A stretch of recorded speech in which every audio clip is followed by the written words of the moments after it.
Okay, today I am going to do the topic national policy and Sri Lankan economy. I think in this discussion, there are mainly two parts. One is the national policies and the Sri Lankan economy after that. But according to the expected outcome, it's a combination of the activities, but I have split into the national policy first and the Sri Lankan economy in a second part. But today I will do the national policy part and some part from the Sri Lankan economy. In the economy part, maybe I will do the continuation on the 17th as well. This is a somewhat common thing. Mainly everyone can write it easily, but you should know the facts here. Mainly I am trying to explain you the facts, national policy as well, the facts here, the expected outcome.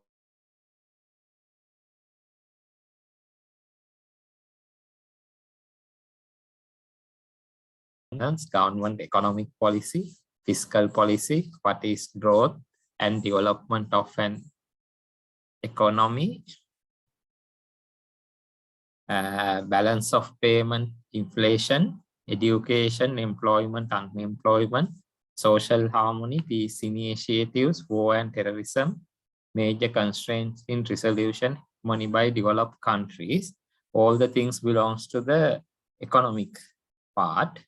Then the energy policy, transportation policy, major infrastructure development projects in the pipeline, their objectives, constitution, government structure, and proposed electoral reforms, bribery, corruption, political and other influences.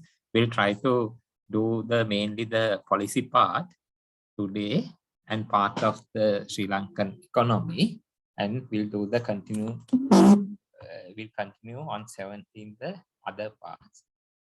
Then whoever today miss, better try to get my presentation. I have shared my previous health and safety and environmental presentation and this presentation with the ISL. Hope they will share among you.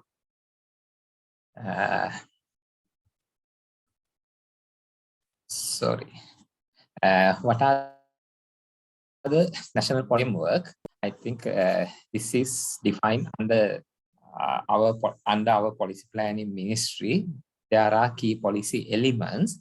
First one is the priority to the national security. I think everyone must accept that our key policy should be the priority to national security, secure work environment, country free from drugs. There are so many sub items, but I have included here main important thing: an efficient country free from corruption.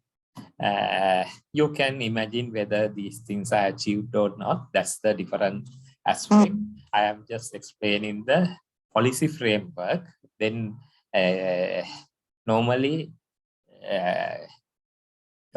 government is developing the policy framework, and respective ministries, institutions, they have to do the action plans to achieve these policy frameworks.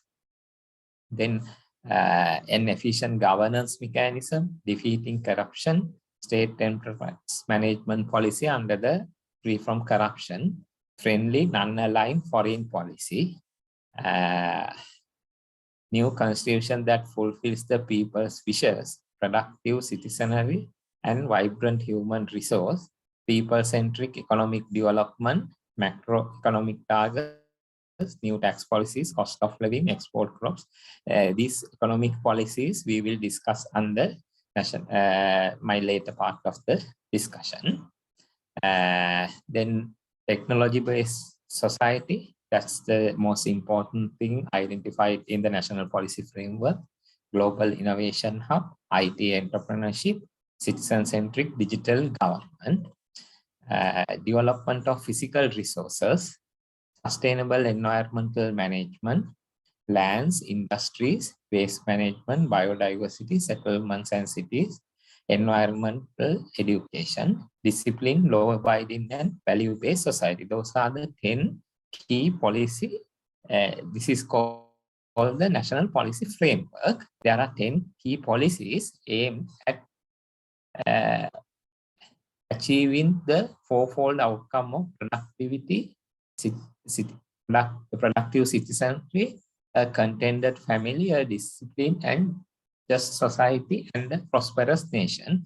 I think that's the theme identified in the present president visionary manifesto.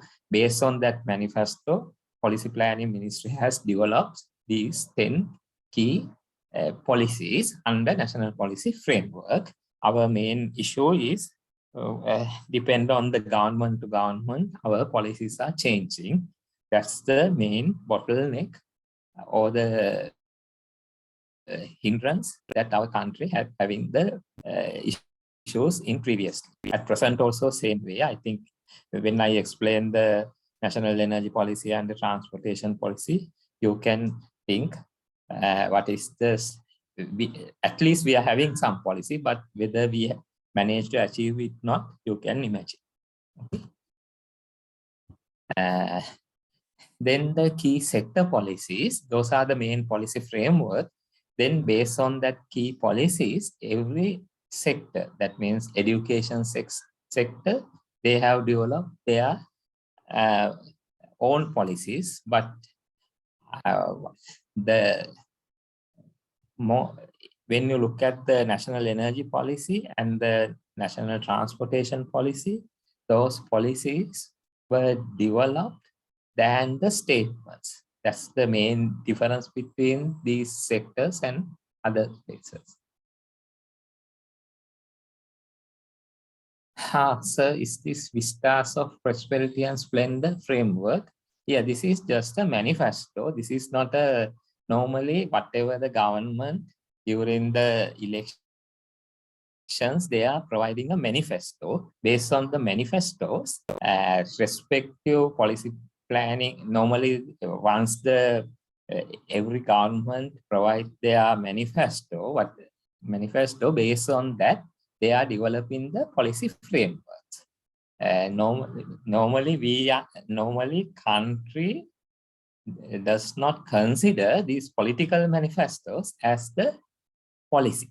Okay, that's a difference. But that manifesto, I think you are asking the prosperity and Vistas of Prosperity and Splendor framework. This is just a framework for that particular manifesto. Based on that, Policy Planning Ministry has to prepare the government policy. Based on that policy, actions has to be developed by the respective ministries. Okay. Otherwise, do not consider these manifestos as the policies. That's the main issue in our country. Every government is giving their own manifestos, and every ministry is doing that particular manifesto. They think this is the policy and go ahead that work. Then once that government triple and next government come into the power, they will change everything. Okay, we need the firm, consistent policies. Okay, when I explain the national energy policy, you can see there are firm energy policy. That's the way, but that in that policy, based on the manifestos, they can change something. That means every time policy may be evolved, but the key principles will be same. Okay. In education, their main theme is that no child is left behind in the education frontier by ensuring access to quality and inclusive education by encouraging 13 years of education laying the foundation from creation of educated and disciplined nation equipped with basic competencies and skills in order to achieve sustainable development based on the knowledge-driven economy. Based on this policy, Education Ministry, they have developed their own action plans. Then in higher education, enhancing the quality and relevance of the university education to produce professionally competent and capable graduates to meet the socio-economic development in the country. Under the skills development and vocational training, making every Sri Lankan skilled, enabling full employment in the global economy while improving their competencies, soft skills, and access to quality vocational education.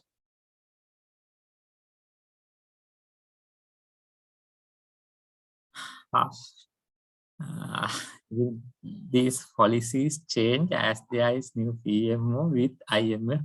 I will explain these things. I will answer these questions. Okay, but anyway, you can provide all your questions. I will answer when I explain the content somewhat. Okay, then you may get aware more about what do you mean by the consistent policy and inconsistent policy. Okay, still it's too early to answer these things. Anyway, message your questions. Okay, I will. Then I know what to answer. Okay.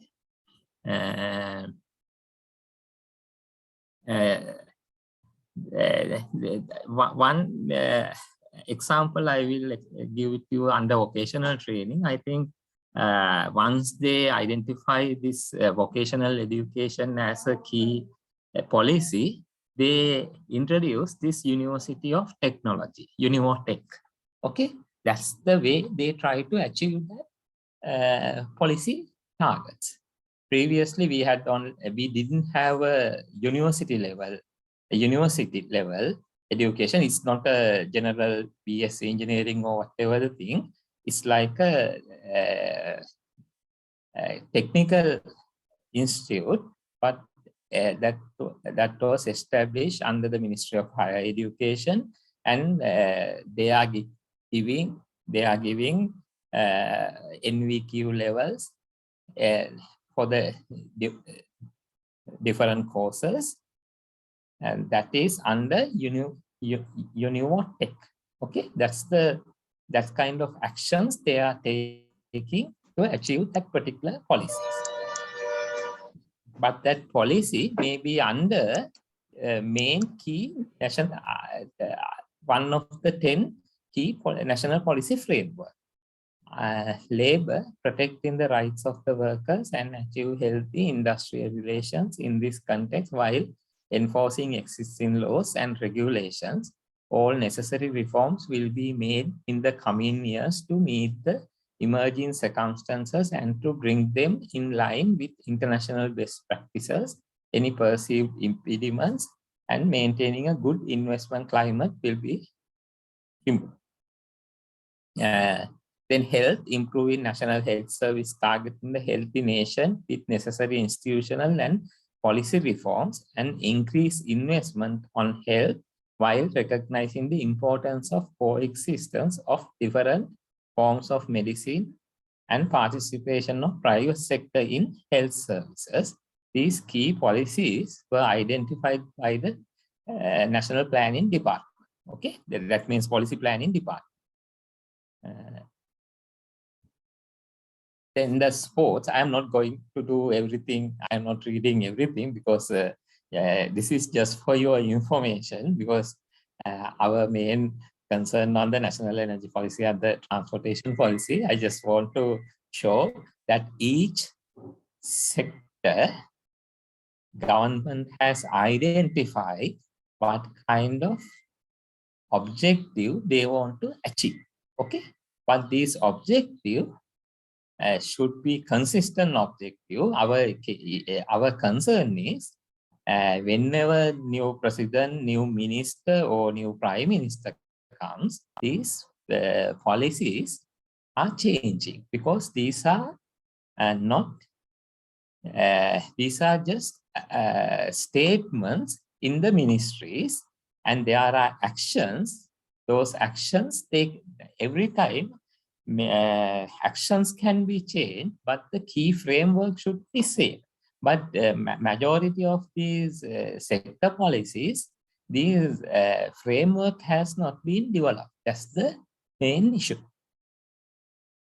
I'm not reading everything because then it may take the whole day to read these things, and just see in Sri Lanka, policy planning ministry has identified what kind of sector policies and what kind of objectives they have to achieve. And we'll go through the land and transport, meeting the present and future passenger and goods transport demand by ensuring quality, safety, availability with the widest possible mode mix and technological innovations in order to provide mobility requirements. That's the key sector policy. Then we will discuss later what kind of national transport policy they have developed. Okay, same way in power and energy, ensuring energy security by diversification of energy resources and energy mix will be rationalized considering economic cost, environmental impacts, reliability of supplies, convenience to consumers, and strategic independence. Irrigation, water supply, I am not going. I am not reading because according to the ISL guidelines, they have mentioned power and energy and transport. But when you are writing when you are answering to the questions, let's say normally last time question I asked what is the impact on the inconsistent policies and the government influence. Then you can use whatever the policy, because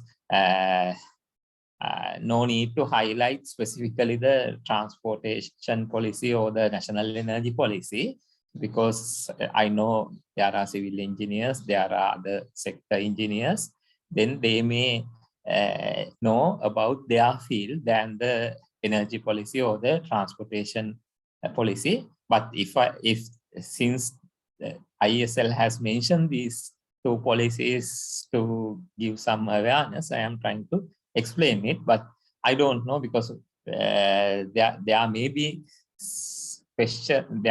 a question if sometimes may ask what are the pillars of the national energy policy or the transportation policy. Then you have to write the answer to the particular question.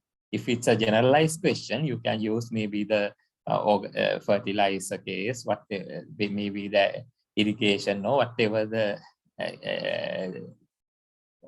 sector as the example, but you have to try to use valid policy framework on these aspects. Then the housing construction, urban development, judicial system, public management, social integration, foreign affairs, environmental management. Here the environmental management also a main important thing, because everyone is discussing about this climate change and other issues, and also that is relevant to the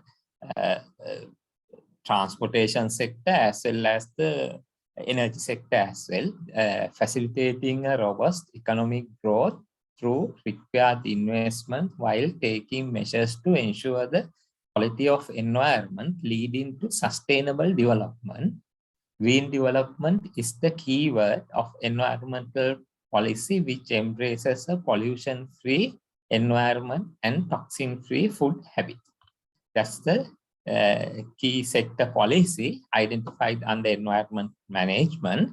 Then environmental ministry, they are developing their own actions in different pathways to achieve these policy elements. Okay, social protection, regional development.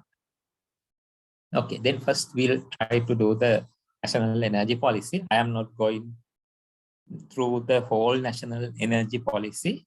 Here I am trying to explain you the key elements of the national energy policy. Then you can see that particular policy statement, how do they reflect into a energy policy.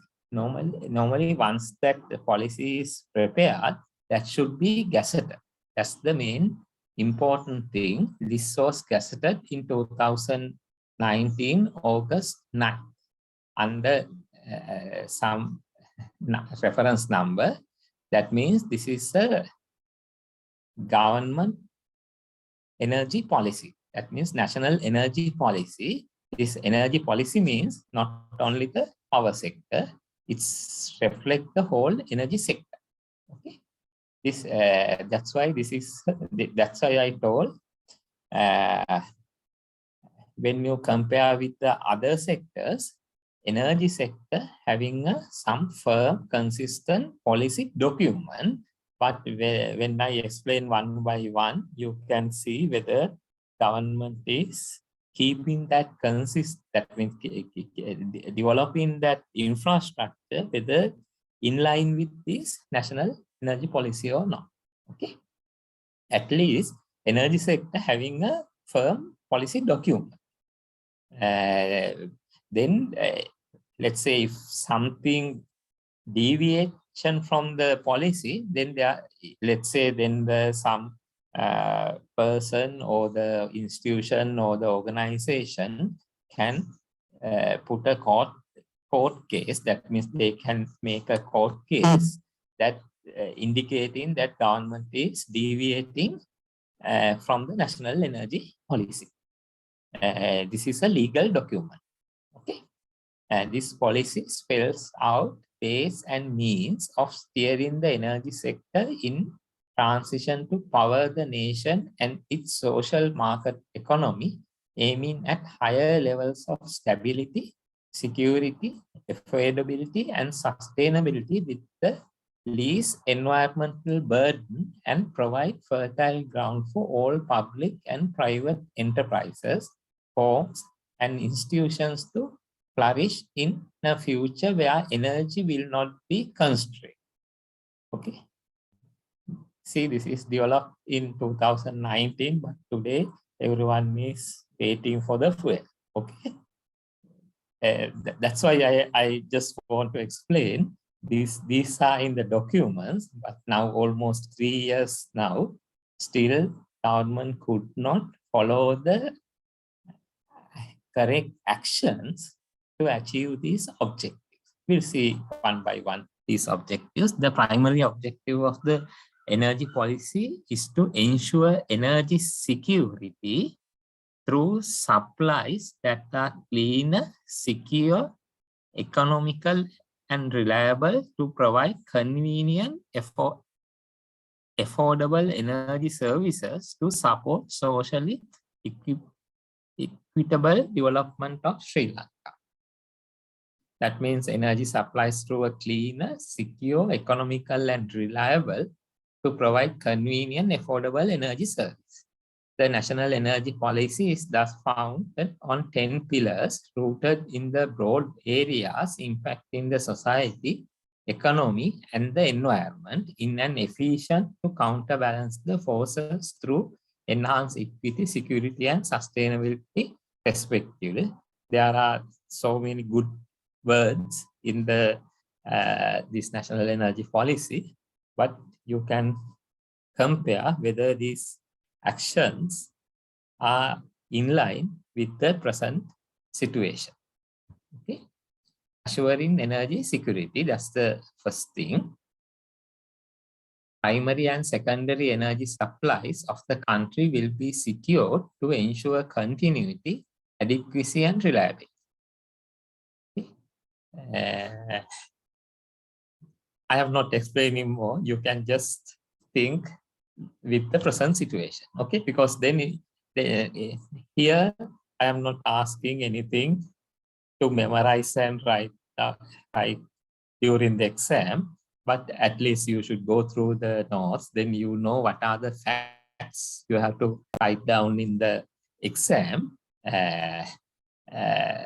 Then you can, every time you can try to compare the present ground situation, that means present country situation, and explain your answer. It is open up to you. I am not asking you to write down the theoretical things or whatever the things, whatever the practical aspects you can write down in your answer by try to every time try to refer to a specific framework. That means here, no need to keep the same words assuring energy security, but you can mention achievement of energy security or whatever the word you can use, but try to use that particular word, energy security, access to the energy services. Those are the specific terms in the national energy policy. Then providing access to energy services, access to reliable, convenient, affordable, equitable, and quality energy services will be provided to all citizens to improve their living standards and to engage in gainful economic activities. Now, last time question is, what is the importance of the consistent government policies and the influences of the government? Then you know, having a consistent policy, then you know these things will be achieved automatically. Okay, then what are the benefits you are getting to the consumers through by achieving this energy policy? That is the energy policy, but I am just in general, if you can, in our country, we have so many good policies, then consistent policies, then automatically country can gain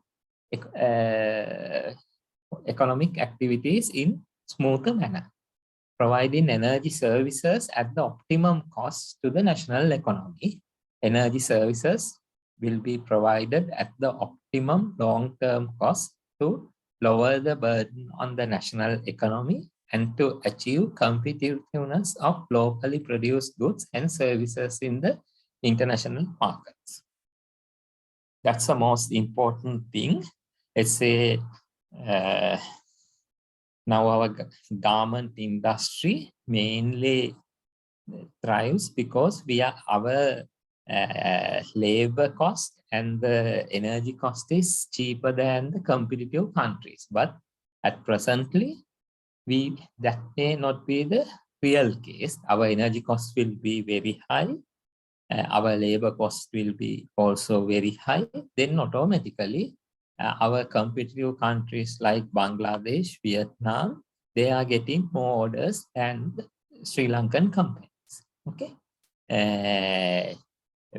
When we are preparing this national energy policy, that's the main item, providing energy services at the optimum cost, because not only for the consumers, because energy will be the root primary element, primary contributor for the whole driving of national economy. Improving energy efficiency and conservation, that's also a very important part. We have to promote the energy efficiency and the conservation. Efficient use of energy will be promoted in all sectors and across the energy value chain, engaging both the suppliers and users. In here, to achieve this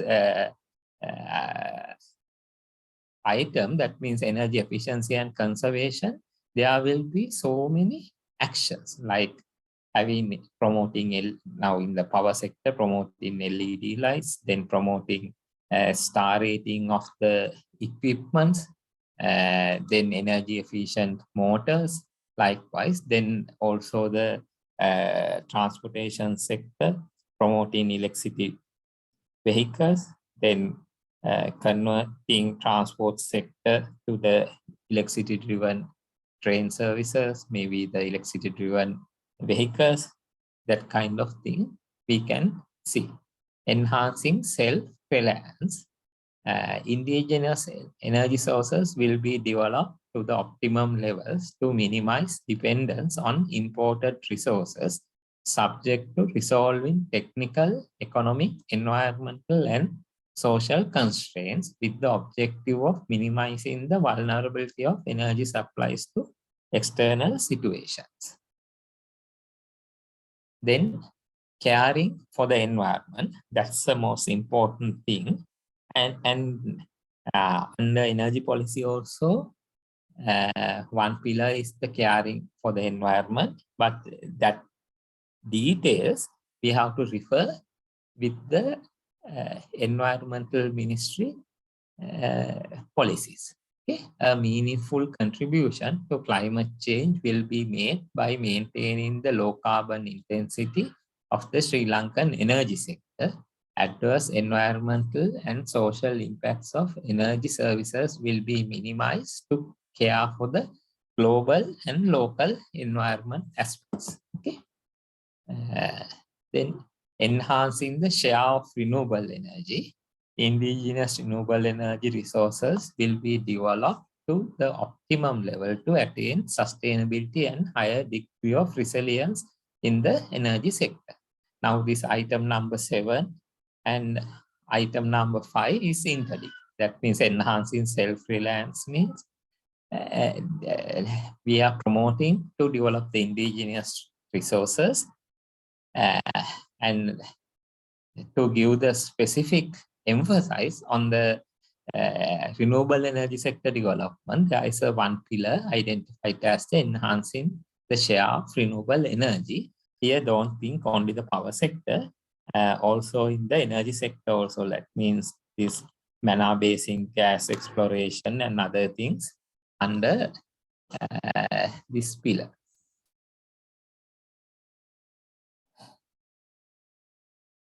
Okay, renewables are not cost efficient, but government promoting renewables, it is a conflict of their policy. I will explain this one after completion of the national energy policy. Don't think in that way.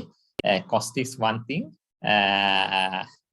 Self-reliance, there are other aspects as well. I will explain this thing in detail. Okay. Strengthening good governance in the energy sector. Governance of the energy sector to be strengthened to realize accountability, fairness, and transparency to achieve investor and consumer confidence. A stable policy environment will be ensured and the regulatory framework will be further strengthened to assure good governance in the energy sector.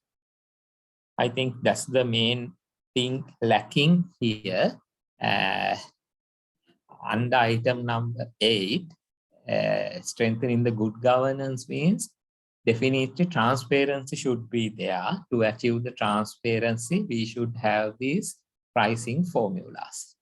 Up to now, we don't have any pricing formulas in the okay, I'll explain all these things, okay? Because this is my part, my thing. I will explain Lng issue also, okay? First, I will explain the national energy policy, and I will explain these things, okay? So I will respond. Transparency is the most important thing. Actually, we don't know. I think now actually we are bringing refined oil, but when we are bringing the crude oil and that conversion will give petrol, diesel, furnace oil, tar, everything, then what would be the correct formula? Because there are so many subsidies and normally when, let's say, when we are incurring a cost in a refinery, it's like a fixed cost, but due to some subsidies providing for the kerosene and other thing, government is adding so many other taxes onto the maybe the petrol. But people know, that means country people, we don't know what is the actual cost, what would be the actual pass-through cost. Same way for the electricity sector as well. If we are having a correct tariff structure, Then subsidy, we can give it in a different way. Okay, we'll finish this. Securing land for future energy infrastructure, that's also a very important thing. Now, let's say if the government wants to build a new refinery, then definitely we should secure that particular land and other pipeline pathways, everything. It is better to secure that land and other infrastructure locations now itself. Otherwise, maybe if we are trying to reserve those things maybe around 10 years time, then there will be huge resettlements, maybe huge environmental impacts, that means social impacts, so many things will come. This is same as for the development of power plants and the transmission lines, everything. Then 10 is the providing opportunities for innovation and entrepreneurship.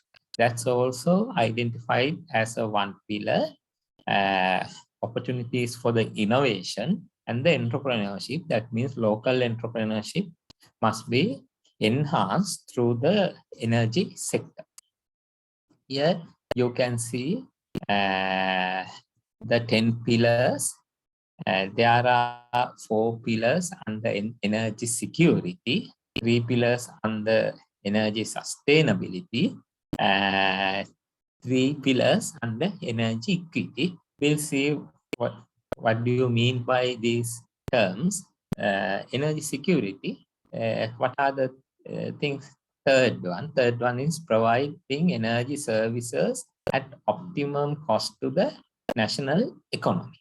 That's a must, and that is defined under energy security. Then the fourth one, improving energy efficiency and the conservation.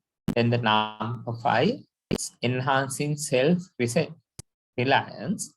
Number 10, providing opportunities for the innovation and entrepreneurship.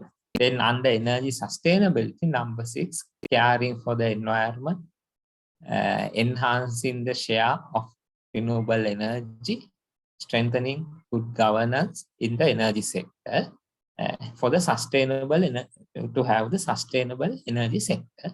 Then the energy equity, assuring energy security, providing access to the energy services. That means everyone must have the access to the energy security. That means it's like a equitable among everyone. Then number 9, securing land for future energy infrastructure. Okay, maybe you may think energy security should be added more things, but we should not have because I was also in the this committee when they prepare this national energy policy. There are so many discussions we had with the different stakeholders.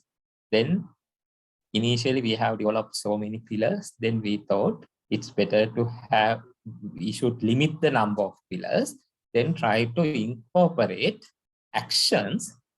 Whatever the suggestions, we can include it as an action. This is the main policy framework. In the Gazette, we have identified these 10 pillars and description under each pillar, what kind of objective of the pillar is there. Okay, but actions is a separate thing. Now, to achieve, let's say, just say assuring energy security, let's say, what is the primary and secondary energy supplies of the country will be secured to ensure continuity, adequacy, and reliability. Then that's the objective of this pillar. Then our electricity board, maybe the Ceylon Petroleum Corporation, then the gas suppliers, all the energy, and then the Atomic Energy Agency, Sustainable Energy Authority. There are so many institutions. They have provided, they have requested to give their actions how to achieve this energy security within their terms of reference. That means now for the Ceylon Electricity Board, our main objective is to provide the power. Then under energy security, CB has to provide a plan how to achieve these objectives, these plans, but the main pillar is same. This assuring energy security. That's the thing. I think one question was raised whether will these policies change as there is a new PM or with IMF negotiations. I think no need to change these pillars, but actions can be changed. Okay, but our main concern is our actions sometimes drastically deviating from this main framework. That we should not do. Then we may able to convince the relevant authorities to keep the main actions, keep the actions within the defined here national energy policy. It's called a pillar within the pillar. Okay, but way of now this renewable number 7, no? Enhancing share of renewable energy. Now, when we prepare our long-term generation expansion plans, we prepared those plans based on the technical limitations, operational limitations, then the implementation, considering the implementation restrictions. Then we prepare the plan to achieve around 50-55% target by 2030.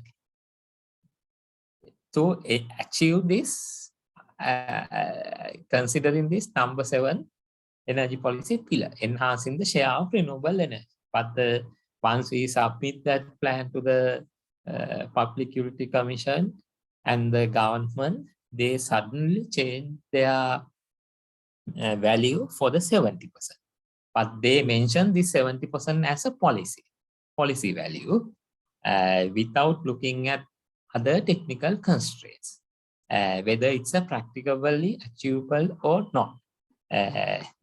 Those are the places we are having the conflicts when the that means the CEB is the authority has entrusted the power to develop the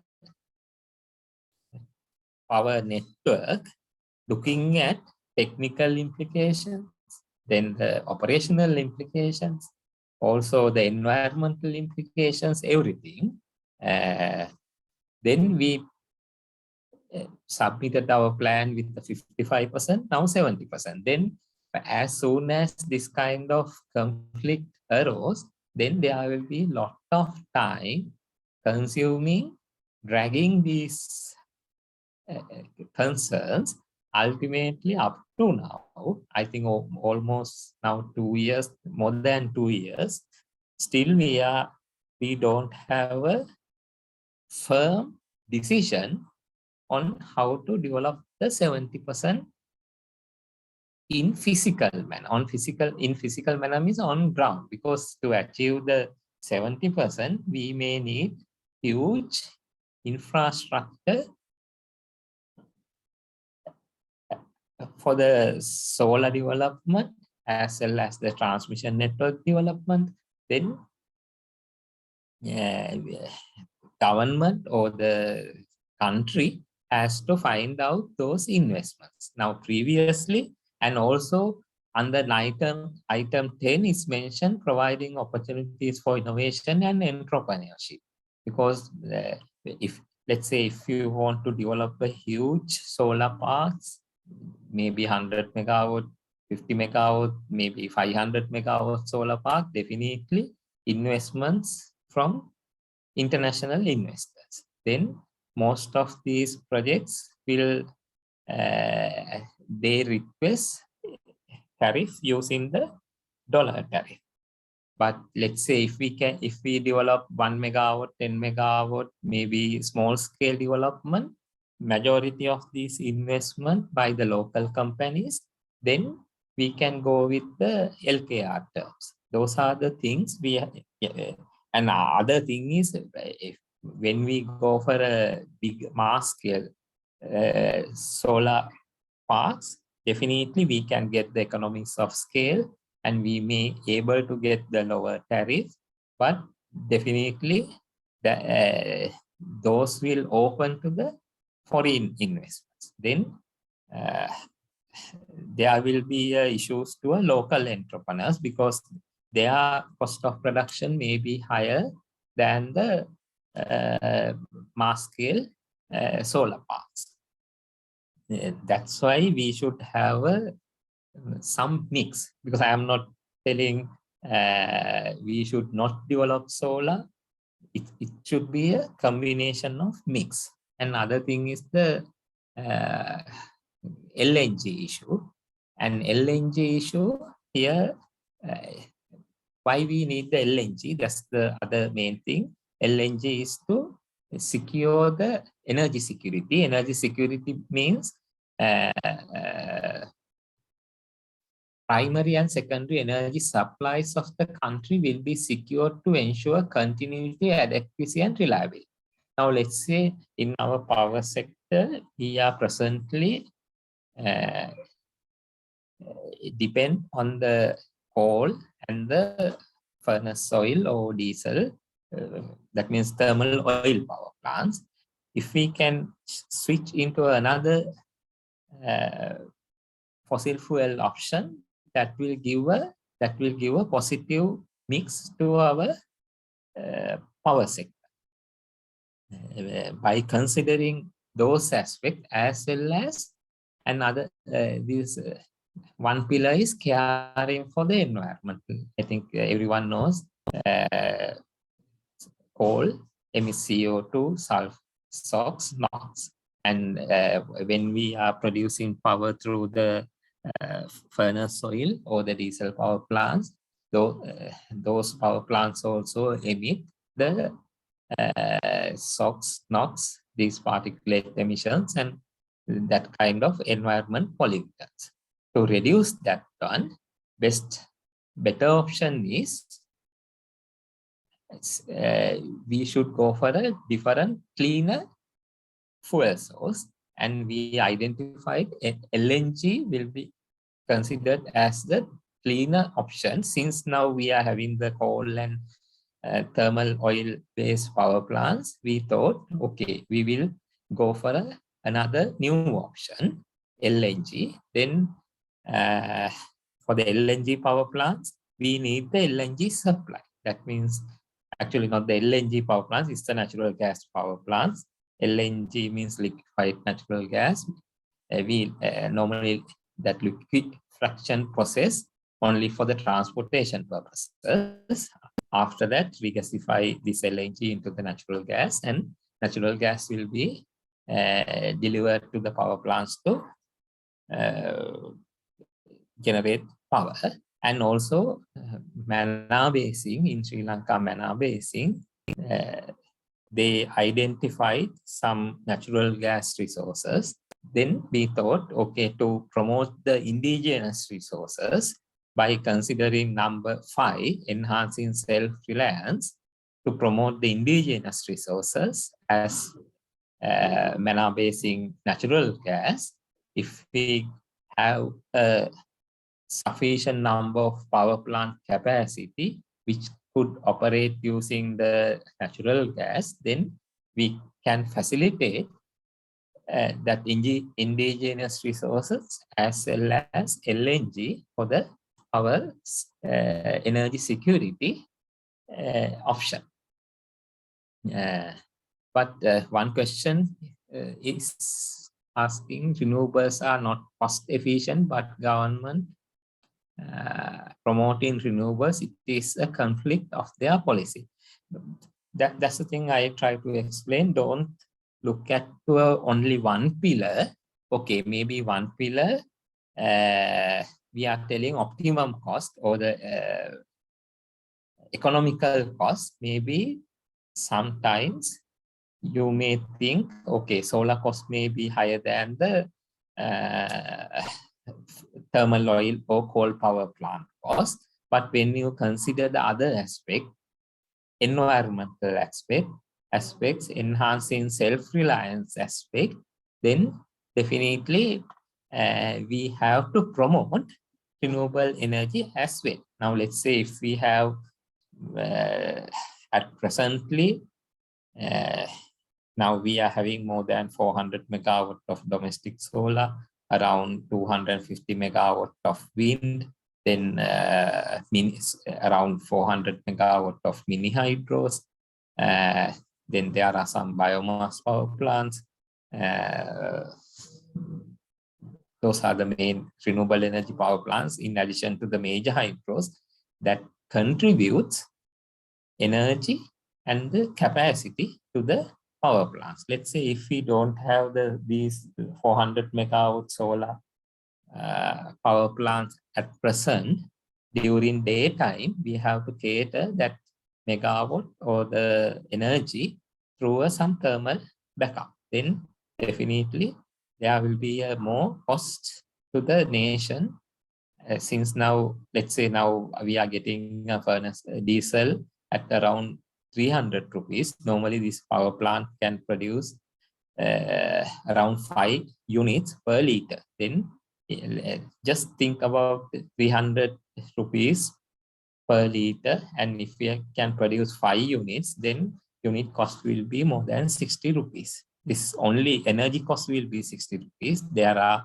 other costs as well. Then a cost will be more than 70 Sri Lankan rupees. But for the solar power plants, we are giving around 22, 23 Sri Lankan rupees. But that does not mean we can replace all our thermal power plants with solar or wind. And that's why we should have a proper mix. That mix should, when we are planning for a long-term purposes, that mix should identify, correct mix should identify for the optimum long-term cost. That's the concept when we are deriving the long-term generation expansion plan. That's why every time we are referring for an energy mix rather than going ahead with one specific option. But there are concerns why we are not developing solar, why we are not developing wind. That's the thing I told. There are technical reasons, operational reasons. Now see, at present we are having more than 400 megawatt of domestic solar, nearly 100 megawatt of other solar plants. That means 10 megawatt scale. Now presently our system, with the present technical limitations, we have absorbed almost solar capable capacity into our system. Now we need additional storage facilities or the backup facilities or the thermal backup, that kind of backup ancillary services to cater more, integrate more solar and wind into the system. That's why this energy policy, these are the main framework aspects and the actions. Now CEB is preparing the long-term generation expansion plan, long-term transmission development plan. Same way, Petroleum Corporation, they are providing their fuel plans and what kind of refinery enhancement, also the manna basing fuel explorations. Those things they are providing as the actions. Okay, and now keeping it in your minds, there are 10 pillars. Don't memorize these 10 pillars. Try to understand what are the main points. Then when you are answering a question about the consistent national policies, or maybe what's the impact of the inconsistent policies, you can write your answer based keeping in your mind these pillars, and try to get the actual situation in the country. Okay. Now actually, if we have a proper providing energy services at optimum cost and assuring energy security. Now, if you refer that to the present fuel crisis, then you can explain the inconsistencies of that present actions with the identified pillars. Okay, that's the way you have to write your answer. Then shall we go to the other part? National transportation policy. Here the this national transportation policy, I think still it's in the draft form. I checked before the lecture also, but I couldn't find the gazetted version. That's why I told national energy policy is the only policy up to now gazetted.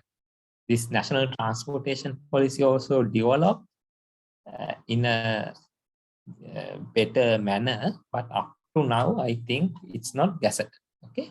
Here, national transportation policy, it mentioned an efficient and economic transport system is vital to sustain and enhance economic development and quality of life of the country.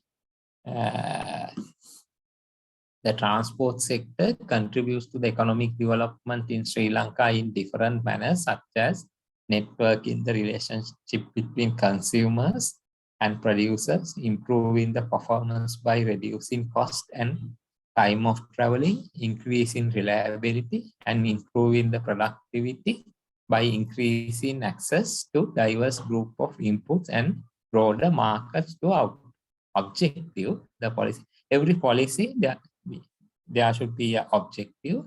This policy gives directions for the development of the transport sector in Sri Lanka. It is expected to achieve following objectives.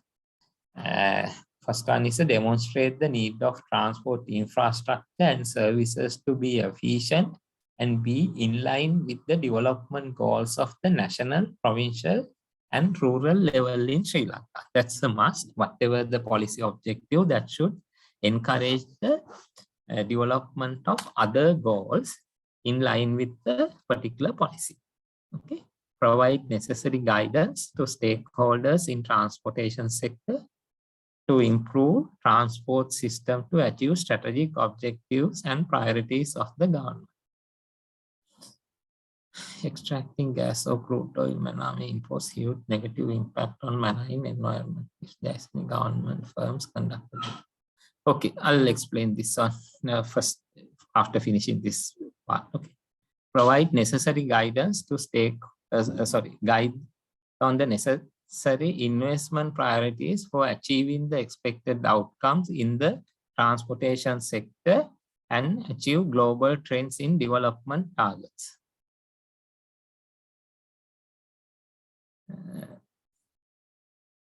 Provide the platform to enhance the efficiency in long-term decision-making regarding infrastructure improvement and service management in transportation system.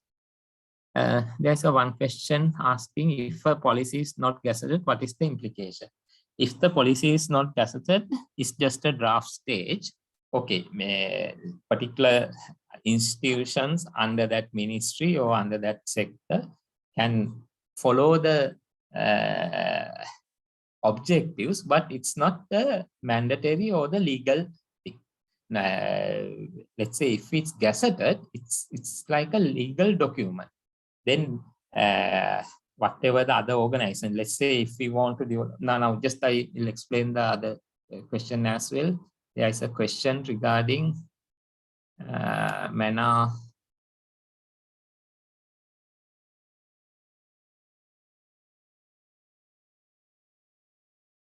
Oh. I think you are trying to ask me how to prepare the long-term generation expansion plan. That's a different thing. Anyway, I will explain. Extracting gas or crude oil manner may impose huge negative impact on marine environment. Is there any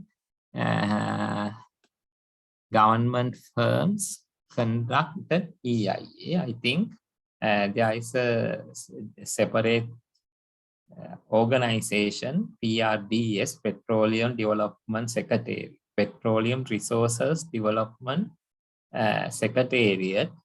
They have conducted detailed study on the Mana Basin gas and crude oil exploration. Actually, they have identified the locations. Once they I think initially they have done the initial environmental impact assessment, and based on that environmental impact assessment, they have carried out some feasibility studies, whether to identify the quantities and other things in a let's say it's not a consistent way. That means that does not mean we are having this quantity in an exact manner, but they have to do the detailed studies later. During the detailed studies, definitely they have to do a detailed environmental impact assessment. Now, same thing in when we are trying to develop the power plant or the refinery or whatever the thing, initially for the initial feasibility studies, they are carrying out some environmental impact assessment to identify what kind of restrictions, what kind of environmental impacts will come across during the implementation of the this particular project. But when you are actually carrying out the project, before carrying out the project, you have to do the detailed environmental impact assessment by giving detailed mitigation aspects, everything. After getting the environmental impact approval only, you can carry out the detailed implementation work. But for this MANA EIA to carry out that kind of detailed EIA also need a huge cost. That also included in their bidding documents to identify the prospective bidders, because actually they call these zones, maybe identified locations, they call for international bids. Then the bidder has to do a detailed studies and get the environmental impact approvals before carrying out the extraction works. Okay, but according to the initial environmental impact assessments, and what they have forwarded those initial environmental impact assessment to the Central Environmental Authority. Same way when we are implementing a power plant as well, initial environmental examination, we are providing not the basic information. Yeah, we are giving some detailed information. Based on that, Central Environmental Authority, they will give some detailed letter expecting these things to be analyzed in detail and include in the environmental impact assessment. For that kind of detailed conditions they have received, and definitely these prospective bidder has to carry out the detailed impact assessment. Okay, I will try to find the web link, or otherwise I will share with the IESL, because I am having this draft transport policy. I will try to share this draft. Okay. Another one, what is the other one? Solar is not always environmental friendly. How to dispose solar panel in environmental friendly manner? Sir, can you explain what are the factors considered for the preparing the long-term expansion plan? Okay, actually, it's like a 50-50 case. You can't say solar is not environmental friendly. But let's say when you are generating the power, that means if you compare with the fossil fuel power plants, definitely fossil fuel power plants may emit the environmental pollutants. Solar may not like that. That means for the local environmental aspects, that means air pollution, that aspects, definitely solar will be environmental friendly source to generate the power. But let's say if you are if you want to develop a 100 megawatt solar park, at least for a 1 megawatt you need 3.5 to 4 acre land. That means for a 100 megawatt, at least you need the 400 megawatt solar park as land area. Now we are proposing around 4,000 megawatt of solar by 2030. That means we need at least 16,000 acres of land. Okay. Indirectly, if our main solar power plants locations identified by the Sustainable Energy Authority is located in northeastern part of Sri Lanka, mostly scrub jungles. Let's say if we want to develop 4,000 megawatt and that approximate land is around 16,000 acres. If we cut all these scrub jungles, definitely there will be a environmental huge damage through the implementation of these solar parks. Okay, that's the aspect we have to look into. Then there are proposals to develop floating solar parks, floating solar power plants, and also to go ahead with the more domestic solar. It's like a combination we have to look into. Another thing is the disposing of solar panels. I think up to now, there are no companies in Sri Lanka. Still, it's new. Maybe these solar panels may retain their lifetime more than 20 years. Up to now, in the world also, they are still developing the solar panels. Definitely they will come up with the solutions to the disposal of the solar panels. But when you look at the lifetime environmental impacts compared with the solar kilowatt and the thermal kilowatt, definitely overall impact on the environment is more cleaner in the solar than the thermal. Okay, if you look into that aspects, then you have to see every solar panels need the silicon. That means PV means silicon coated solar panels are there. Then extraction of silicon also causing huge damage to the environment. Okay, but in different stages, that's why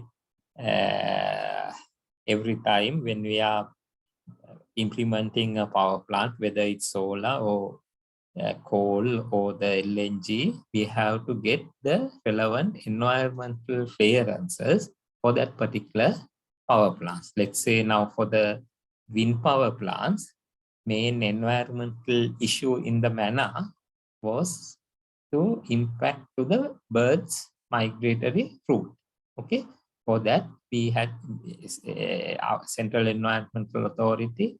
They requested to carry out the bird migratory pattern survey for 2 years and submit a report to them to grant the approval. Then we have to stop implementing the power plant because they have not granted the environmental impact report. CB has to carry out the this bird migratory pattern survey for the 2 years with the Asian Development Bank funding. That was the first. That's the first that kind of survey we have carried out. But once we have carried out that particular survey with the assistance of the local consultants as well as the foreign consultants, it was a completely new thing. Then outcome was submitted to the Central Environmental Authority. I think they also got some expert opinions and other things. Then they have given some mitigatory actions to overcome the issues. But ultimately, we have received the environmental impact clearance to carry out the particular projects. I think that's the ultimate objective of the having the environmental impact assessment. But let's say for the sample case, we have provided all the mitigatory actions, everything, but there were external forces as well as the internal forces, and ultimately they stopped the project. That's definitely a disaster to the country. Whatever these studies, whatever the things we are carrying now, should be give the positive outcome ultimately. Now for the, let's say the, now LRT, that I want to explain it, light railway scheme, there was a huge EIA study carried out with the Japanese consultants, and they have submitted all the things, and with almost all the clearances we have received to implement that LRT, but ultimately last moment government decided to cancel that particular project. Same way the Sampur, all the clearances were there, but government cancelled that particular project. Then sudden cancellation of 500 megawatt power plant, that impact now we are received. Okay, same way for the LRT. Now, now let's say if we implement that LRT scheme, is I think around 2 to 3 billion US dollar project. If they started that project in 2020, now almost majority of the foreign exchange will come into the Sri Lanka. There will be big investment in Sri Lanka, as well as ultimate objective is that will remove these congestions, unnecessary congestions in the Colombo city, and indirect and main contribution is that will lead to lower the consumption, lower the fuel consumption. That means majority will use the LRT because I think everyone likes to use the public transport if the public transport is convenient. Okay, those are the impact on the decision, negative government influences on the firm policies. Okay, I think we'll go through these things. National Transportation Policy Principles. Accessible transport systems. Transport systems are designed to meet basic transport needs of citizens and businesses and promote effective and efficient integration of all transport systems to complement each other using new technologies and related development. Transport services should be easily accessible to all users. That means normally we are talking about the public transportation that should be easily accessible to the all users. That's the main bottleneck in our personal transport schemes. Let's say if we have that LRT scheme, definitely majority of the office traveling crowd, they will use this LRT to their day-to-day office transport activities. Another one is the energy efficiency and environmental protection.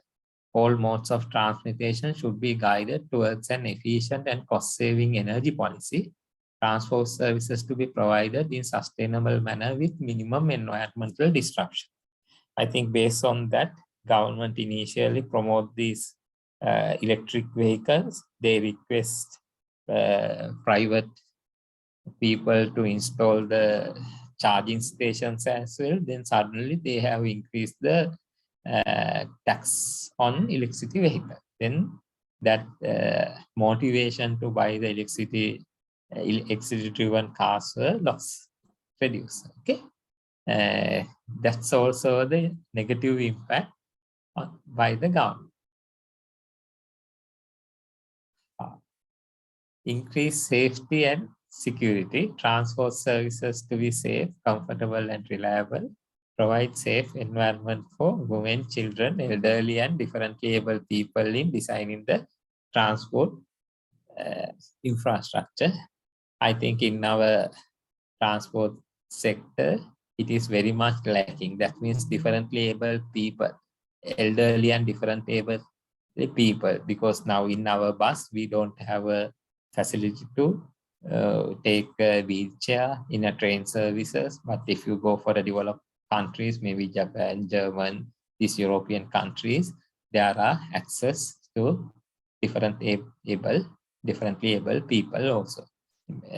But there is a clause in the policy that is identified as in the draft policy.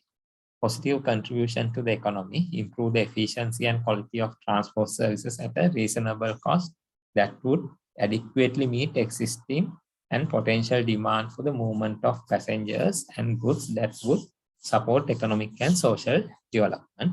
Then integration of land use and transport planning, that's also a critical thing.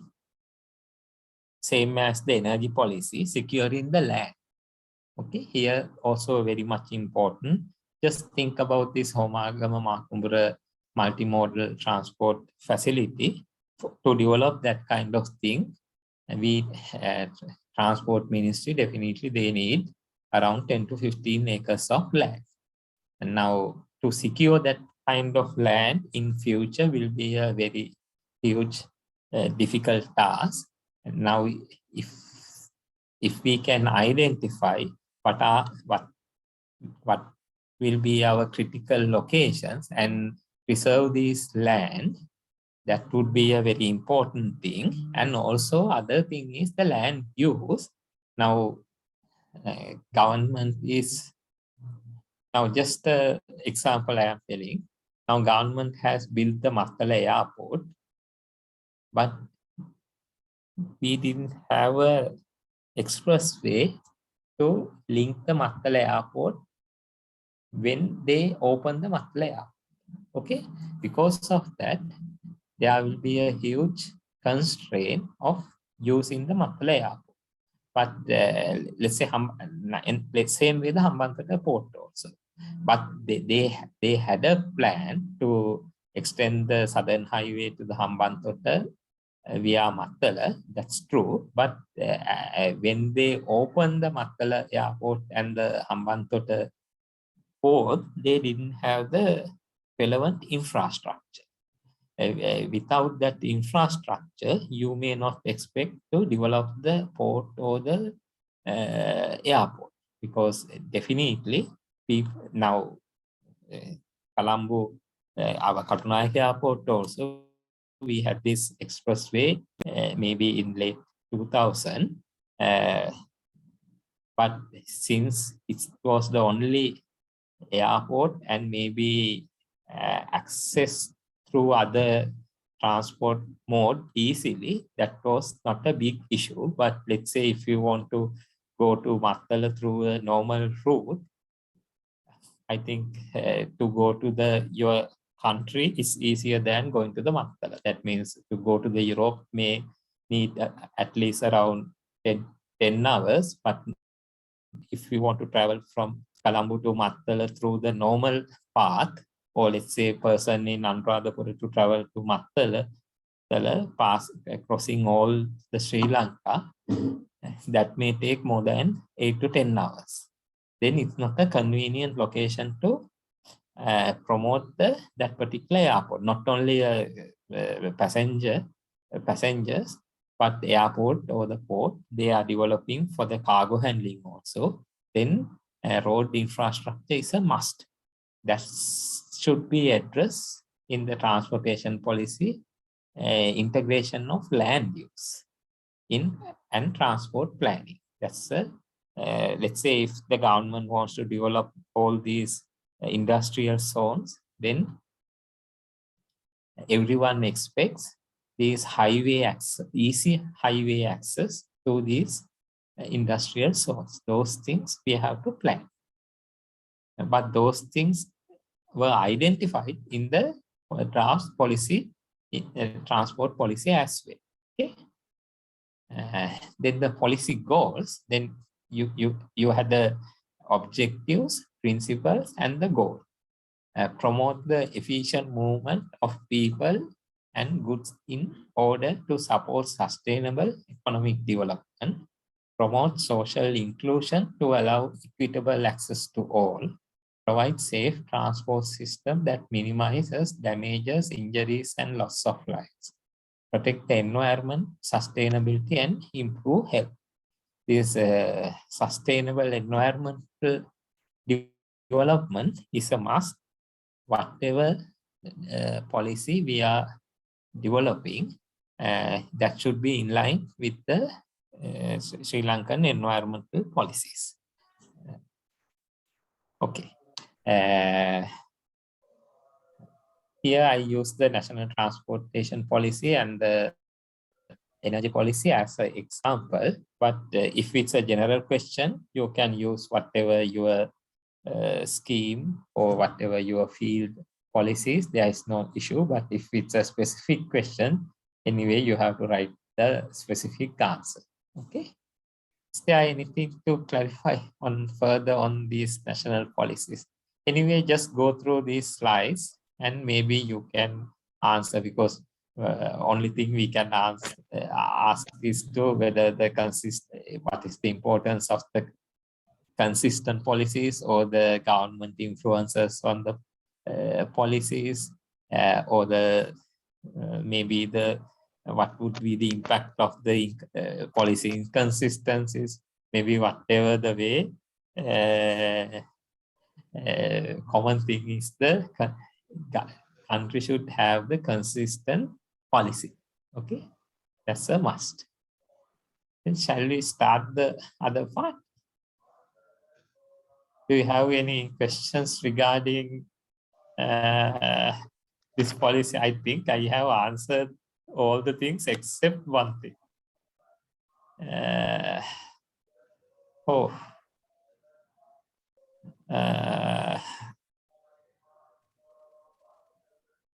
Do we have any investigation regarding nuclear power plants in Sri Lanka? I think it can give completely large amount of. Yes, we had done the initial assessment for the nuclear power plant. There are 19 points, 19 key points to be evaluated before proceeding with the nuclear power plant. We have identified the details for these particular 19 elements. There are concerns because main concern is the location.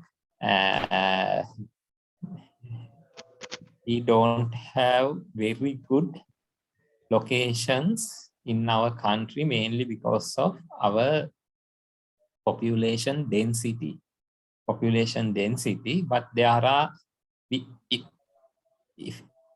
if we want to develop a nuclear power plant, definitely there are locations in the northeastern part.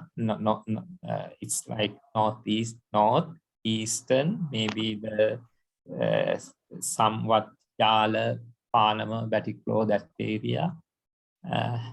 There are locations, but the main concern is we need the consistent government policy if we want to develop a nuclear power plant, because nuclear power plant may take at least 10 to 15, at least we need 15 years to finalize the power plant. That means finalize means at least we need 5 to 8 years for the environmental initial studies, then the environmental impact assessment.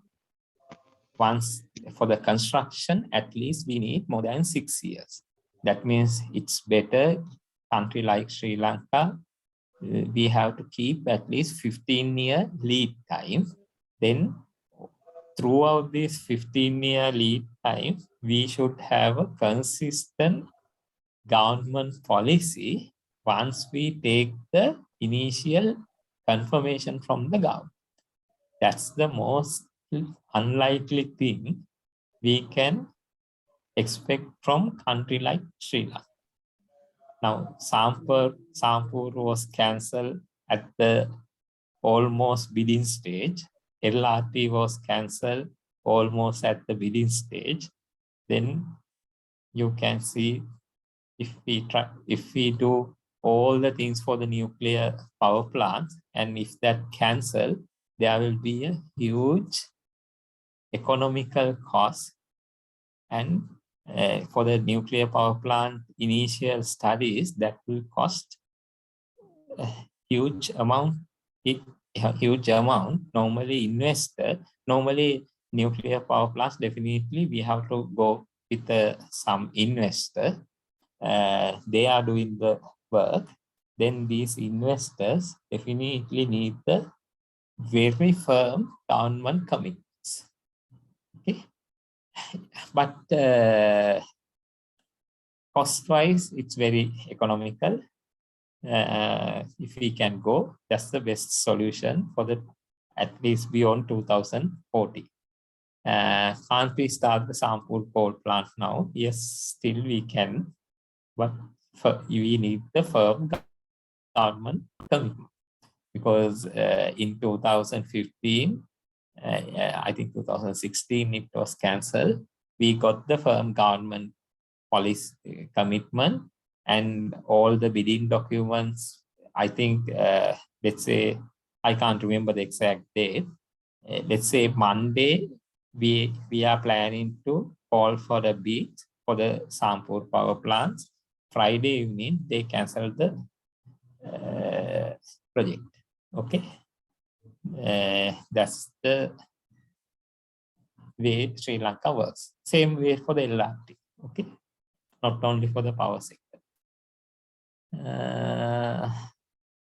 What is the current generation cost for kilowatt hour? I think now it's very huge cost. Actually, on average, our generation cost is around our average generation cost is around 21-22 Sri Lankan rupees. I am not talking about with this very latest fuel cost. It's around 21-22 Sri Lankan rupees, but our average selling price is around 16 Sri Lankan rupees. Every unit we are producing, we are losing around 4 to 5 Sri Lankan rupees. Normally, we are generating around 16,000, 17,000 gigawatt hours. Just think, if we generate 16,000 gigawatt hours, and if we lose 5 rupees per unit per annum, we will lose 80 billion. Okay, but at present, now due to this present crisis of the fuel, because previously this 21-22, that time diesel cost is around 120 Sri Lankan rupees, furnace oil also around 90, but now diesel is more than 300 rupees, furnace oil also nearly 300 Sri Lankan rupees. Now definitely our average cost at present may be at present, but that does not mean for the year we have to calculate, it's more than 35-40. Okay, but still our selling price is still fixed around 16 to 17 Sri Lankan rupees because we didn't get any tariff adjustment to reflect the these present fuel cost hikes. Okay, then automatically and no need to do any detailed calculation. It's just very simple calculation. You can say every unit we are losing more than now at least we are losing more than 15 to 20 Sri Lankan rupees per average for the average unit. Okay, but don't multiply that is with 17,000 gigawatt hours. That 17,000 gigawatt hours is the annual generation. Let's say if this is continuing for the throughout the year, definitely we have to multiply with the 20 rupees, then automatically our loss will be, let's say 17,000 gigawatt hours into 20 means around 350 billion. Okay, that's just a simple calculation. That's why different media reports made different publishers, they are telling CB will lose around 350 billion if we continue like this. Okay, I think I should not do this particular thing, generation. Okay, sir, can we use, let's say, so special solar panels for human pedestrians, cost-wise you, but considering the space and other eco-friendly aspect, it could be a better. Yes, I think there are countries in German and other countries, they use solar panels along the highways. Normally they use along the highways, or maybe along the pedestrian areas we can use. But main thing is when we try to go for new things regarding the solar, cost will be high. Still, we can. Our main objective is to develop whatever the least cost option. That means solar also. Still, we can use the land-based solar plants, maybe domestic-based solar plants. Our main issue is we don't have a cost-reflective method. That means CB every time requests to go for a competitive bidding processes, but the investors and government, they prefer unsolicited proposals. That's the main conflict between the CB and these renewable energy developers, because all the renewable energy developers, they prefer fixed tariff scheme, but CB requests them to go for a tariff scheme determined based on the competitive bidding process. Okay. Sir, can you explain what are the factors considered for the preparation in long-term generation expansion plan? Actually, in the long-term generation expansion plan, main factors are the technical factors and the operational factors. That means, and the economical factors. Those are the three things we are considering. That means economic factors means the cost. Technical factors means what are the technical limitations. That means, let's say, if you introduce a coal power plants into a system, normally coal power plants, minimum operation, in theoretically, they may say 50% of minimum operation, but we prefer to have the rated output as around 70%, 80% level. It's like a base load power plant. Then for the gas turbines, we could have a different operational criteria. Then those power plants and the combined cycle power plants, we can use it as an intermediate or the peak load power plants. Then the solar and wind, you have to consider this intermittency and the storage options. That also you have to think. Then the operational aspects means every time you have to balance the demand and the supply. then you should have the load following capabilities power plants, as well as you have to manage the economics of the power plants. Let's say normally solar, wind, mini hydro, those renewable energy resources is like a must-run power plants. Let's say if the solar is available, solar power plants will generate power. Then wind also, when the wind is there, wind is rotating. We don't have any curtailment rights on these power plants. Let's say but every time we have to maintain the demand and supply, and we need some system inertia, other technical aspects. We have to run the some thermal power plants, and then we have to have some operational restrictions, and we may need to curtail the solar and wind power plants. But these renewable energy developers, they may not prefer to curtail their power plants, and they may request fixed contracts like standard power purchase agreements. Then ultimate impact is they are trying to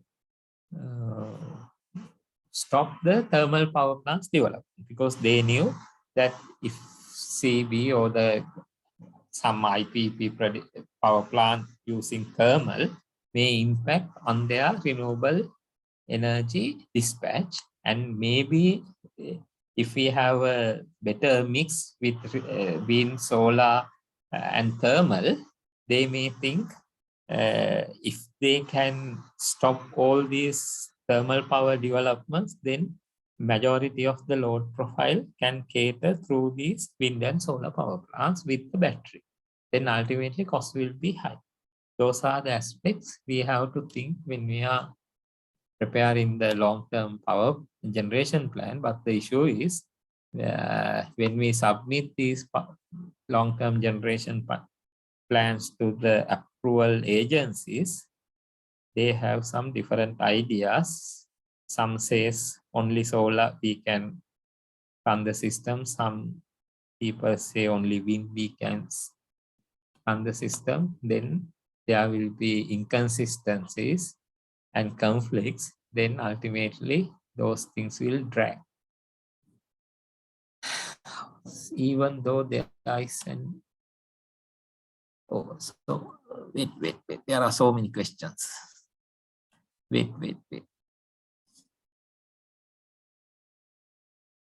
Even though there is an energy policy, it's confusing why cabinet approval has been received for both CB, CPC, LNG project and New Fortress LNG project. What is the purpose of having national policy for this kind of issues? Because still CPC or CB has not instructed to stop their project. Yeah, that's the government influence. Because actually, CB and CPC collectively prepared this LNG tender. In that particular LNG tender, we had LNG procurement in a one package, floating terminal in another package, pipeline in the another package. But one company, if one company interest, they can quote for all three packages. And it's a competitive bidding process. Then once we float that particular project, that actually it's not a CB's floating this one. This is, I think, you know that in government tender procedure, there is a CAPC. That means cabinet appointed procurement committee is there, and that CAPC has grant approval to float that particular tender. Then that means indirectly cabinet of ministers gave the approval to float that particular tender. Once that tender is open for the bidders, then government came up with this unsolicited proposal with the New Fortress Energy. And actually, New Fortress Energy company also obtained a tender book to quote for this competitive bid. Maybe they obtained the book to give the unsolicited proposal. Then government, they gave unsolicited proposal to the government, and government, they didn't give a firm direction to the SCAPC to stop that particular tender because it's a competitive bidding process. If the government requests to stop the competitive bidding process, that will give a credibility issue to the government. They thought CB or SCAP, that means ultimately as a client, CB will automatically stop that bid, but since CB has given the approval, CB float that tender document, and we got the bids also. Then government also proceed with their unsolicited proposal. It's a purely inconsistent and undue influence on the energy policy. Okay, only thing is CB has to go for a court case against the government. Actually, as an organization, CB didn't go, but as a union, CB Electricity Board Engineers Union, they went to the court, Supreme Court, but they rejected the case. Okay, then you can see how much influences happen in this kind of unsolicited proposals. Okay, that's thing. Then for that, with that, I will stop. We will see what are the issues to the develop garbage thermal electricity plants in Sri Lanka. Yeah, I think this is a good in garbage disposal. Definitely, we can utilize this. This is we call normally MSW, municipal solid waste power plants. That will be a good option to use the MSW power plants. But the main issue is the garbage collection issue. Most of our garbage we normally we collected all the garbage at once. That means the wet and dry plastic, glass, everything is there. Then sorting out is a very huge cost.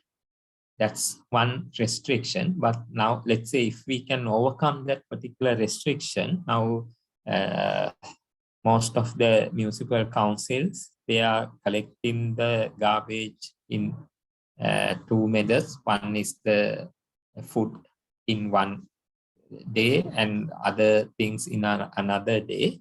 Let's say if we can collect it smoothly, other main concern is the cost of electricity. Normally, electricity board, normally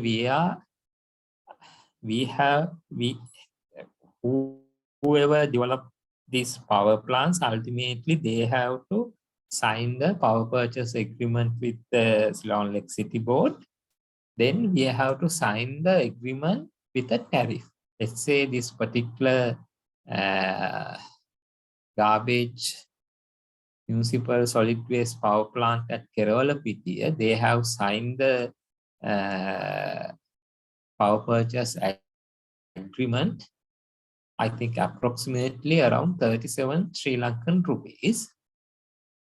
When we sign that particular agreement with this particular company, Colombo Municipal Council,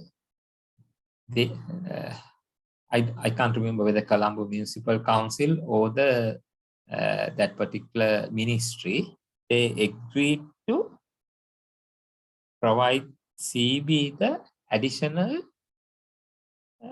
cost. That means normally let's say our average price is 24. I think CB accepted 24 will be the CB cost, and other 13 rupees 13. No, that equivalent other amount has to be provided by the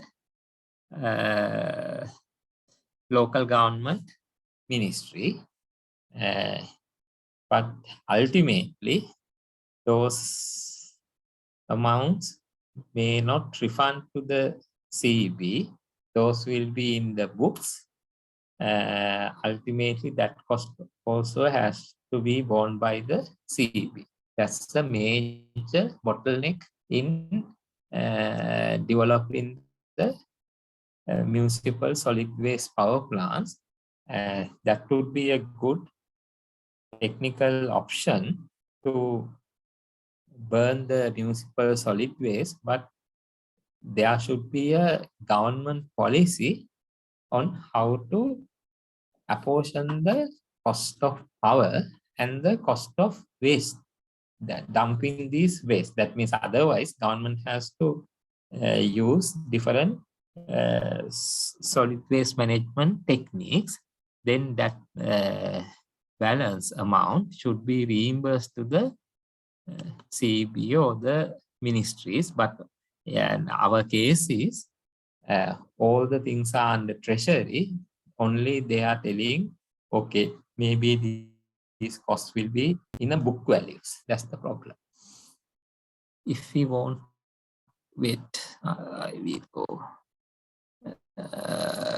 CPC.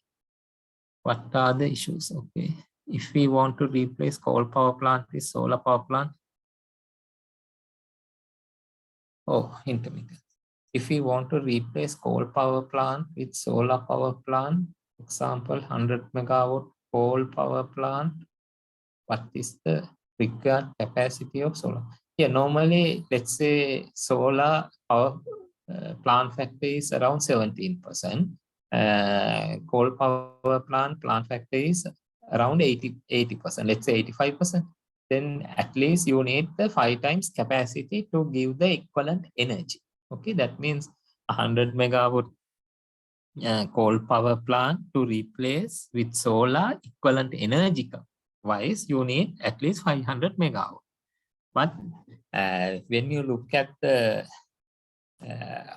operational pattern, coal power plant can run throughout the day without any issue. Then, but solar power plant, you need at least, let's say, to keep that energy to energy, you need the at least 5 times the capacity. That means you need the 500 megawatt plus you need now. You have to see the operational duty of that particular thermal power plants. Normally, thermal power plants, storage, hydro power plants, those are dispatchable power plants. Dispatchable means whenever system control wants, they can give the power. But solar power plants, you can't utilize that kind of duty. Then you have to have the energy storage option. That means battery banks, or likewise, normally, at least 1/3 of capacity, you should have the battery capacity. That means for a 500 megawatt, you need at least another 100 megawatt, 150, around 100, 150 megawatt. 1/3 is 150, no? At least 150 to 200 megawatt battery capacity to run it as a dispatchable power plant. Then you have to compare the cost of energy, that means per kilowatt of 100 megawatt coal power plant and the 500 megawatt plus approximately 150 to 200 megawatt battery capacity, energy stock with having energy storage, solar plant, equivalent energy costs you have to compare. Okay.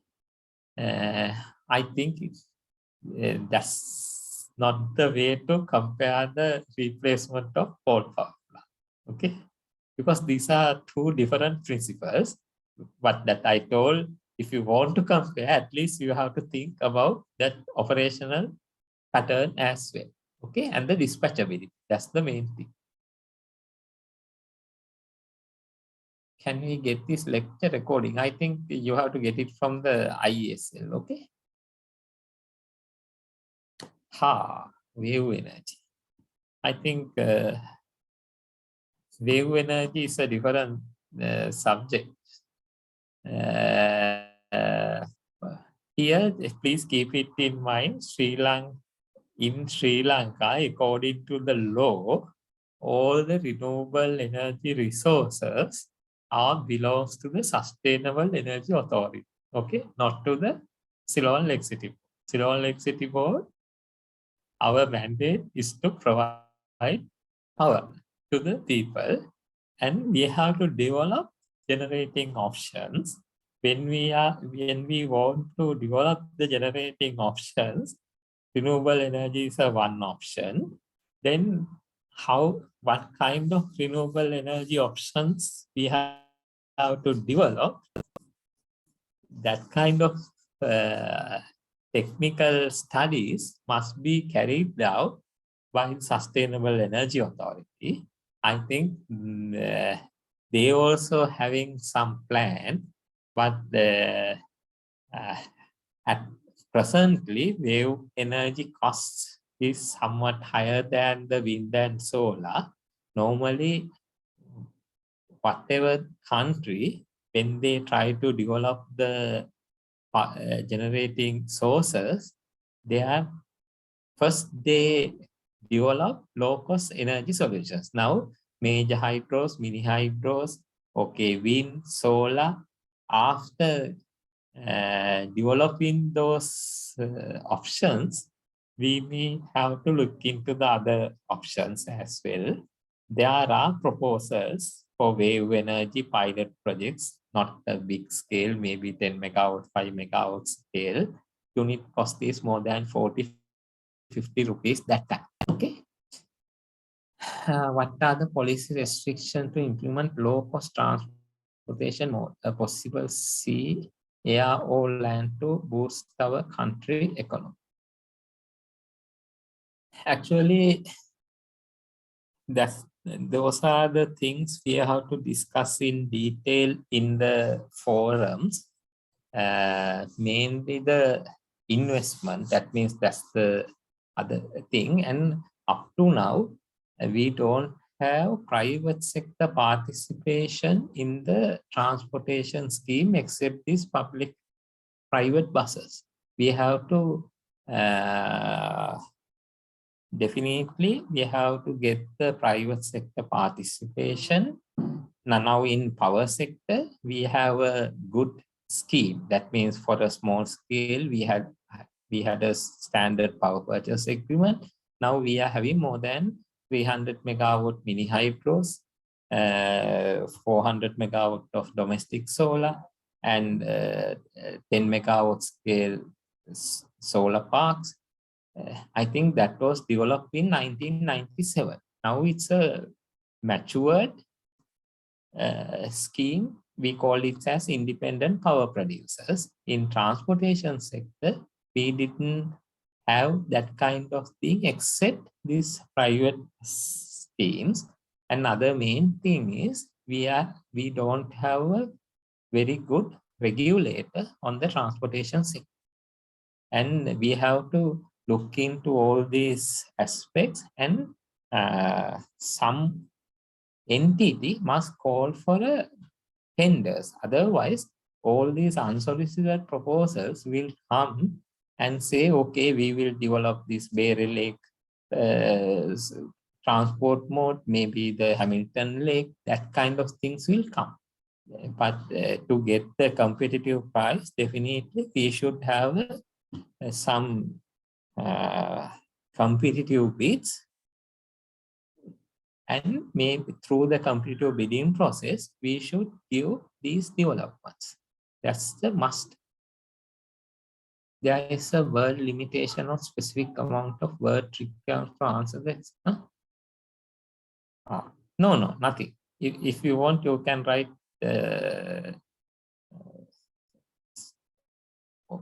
only my questions, but only you will get the maximum 25 marks. But you should actually you should try to cover the frameworks. That's the must. Okay, there is no limitation on the work. Better to write in point forms. That means main points in the point form and elaborate these point forms without writing full paragraph. Okay, that means if when you write one thing, one main point in a big paragraph, you may don't have sufficient time to write down the other points. Then only you will, because that's the previous time also so mainly let's say if you want to elaborate, let's say 8 points, maybe only 2 points you are elaborating in detail, and all the other 6 points just type down as titles. Okay, don't do like that. Try to manage your time and write down equally. Or if you want to elaborate the 10 pillars, then at least 8 pillars you have to explain out. Just write down some description for the all 8 pillars. If you can write down 10 pillars, that's perfect. But normally in previous answers I saw majority explain too much detail in first 2 items, and all the other 6 to 7 items just the words. Okay, don't do like that. What happened to 400 DC light? It's under discussion. Okay, it is there, but the problem is there are some internal issues in the Indian government regarding the transmission lines within the Indian territory, because they have to get the clearance from their internal ministry. It's like the environmental clearance in our Sri Lanka. Those things under discussion. Those are the policies government should go ahead. Actually, this interconnection is a very good thing. We thought that in our generation plan previously, we thought by 2025 that will be come through, but up to now, no decisions yet. Anyway, today we couldn't start the economic Sri Lankan economy. That's the thing. Any other questions?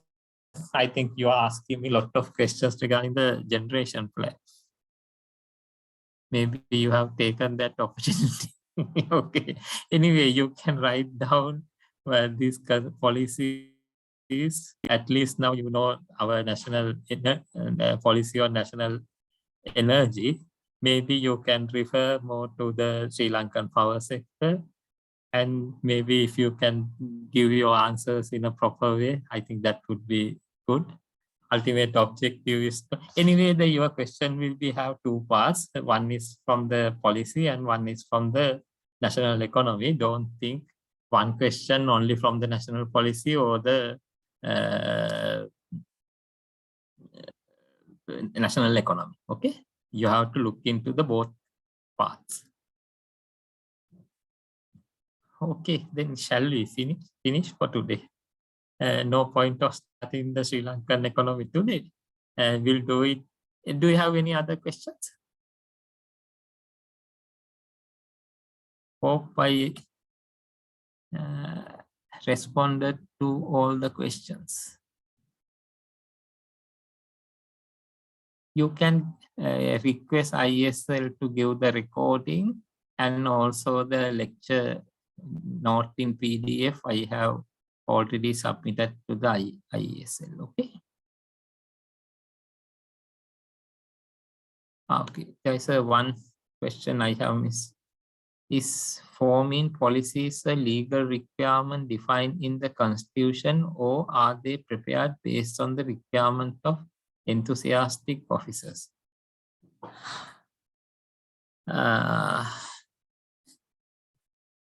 It's not a constitutional requirement, but it's like I don't, because I don't know the exact answer whether it's under constitutional requirement, but just think like that. These manifestos, political manifestos, are not a policy. To become that kind of manifesto to the policy, that should be gazetted. Okay, that means gazetted means that policy framework must be gazetted. Then based on the policy framework, respective ministry should develop all the objective actions, goals. Likewise, this national transport policy and the energy policy described, those things should be gazetted. Okay, once this is gazetted, it's a legal document. Then it's a binding document to the every officer. Okay, that's the way. I don't think it's in the constitution. Okay, because constitution is in a different way. Once it is become a legal document, normally in Sri Lanka Parliament, that means we are having the executive presidency, then the legal system and the Parliament. Once it's a legal document, this will be under the legal system. Okay, that's the way I think it's will behave.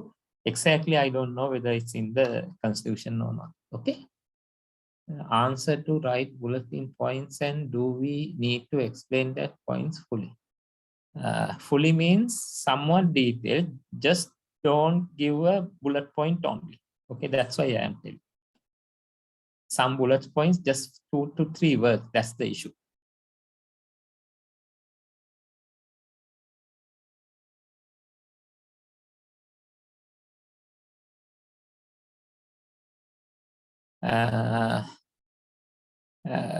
Wait.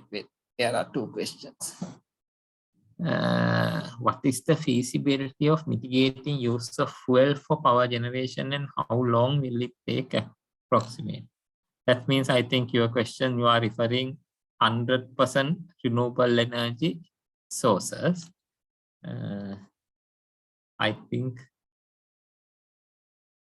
that's the that mainly depend on the development of battery storages.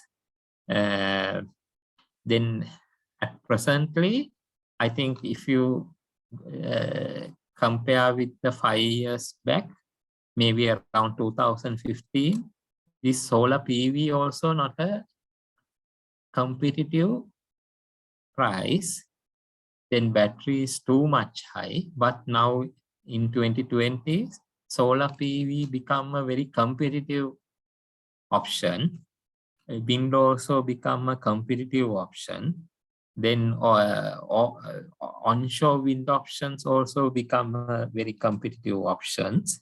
And now, so battery storage systems also becoming competitive system. Maybe another, let's say by 2025, this battery storage costs will come down. Then the renewable, let's say wind plus solar plus battery system, that combined systems may be economical and competitive compared with the thermal options. Then definitely maybe another 10 to 15 years time, let's say at least 15 years time, that combination may be very much competitive to replace the thermal options. Okay, but anyway, you have to think about the technical aspects and the operational aspects, as well as the environmental aspects of developing whatever power plants. Let's say if we want, normally in our country, the people are talking about, we are having 25,000 megawatt of potential of solar, 10,000 megawatt of wind potential, but that all potential we may not able to develop in practical grounds. Okay, then definitely there should be some mix also there. But that mix may be purely in ancillary services or the standby options. Majority will be renewable.